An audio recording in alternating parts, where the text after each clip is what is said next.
ওয়ালাইকুম আসসালাম। তা আপনি তাই জি হুমায়ুন, এদিকে আসুন।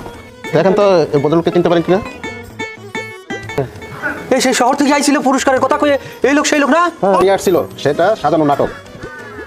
ওরে সর্বনাশ, কাকা ওর ঠ্যাং ভেঙে গেল, ডাক্তার। যে ঠিক কথাই বলিস, অপরাধ করেছি, কিন্তু আগে আমি অপরাধ করিনি। আপনারা যখন আমার গ্রাম ছাড়া করেছিলেন তখন কিন্তু আমি অপরাধ করিনি, কোনো অন্যায় করিনি। আমি অনুরোধ করেছিলাম যে আমার বাপ দাদার ভিটে, আমার ভিটে ছাড়া করবেন না, গ্রাম ছাড়া করবেন না। আমার বাপ মার কবর আমি দেখতে চাইছিলাম, তাই দেখতে দেয়নি। আমার ছাড়া করবে, তার রাগ নেই, তার জেদ নেই, সে শোধ নীতি চায় না।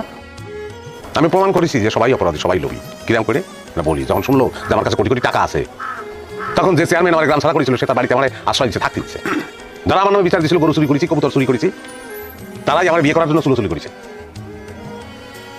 আর অনেকেই আমার টাকা দিচ্ছে, টাকা ডাবল হওয়ার জন্য। লোক সবার মধ্যে লোক। আমার বাড়ি ছাড়া করতে চাইছে একটাই কারণ, কারণ আমার কেউ নেই, আমার বাড়ি সহজে দখল করা যায়, সেই জন্য। তো অপরাধী সবাই।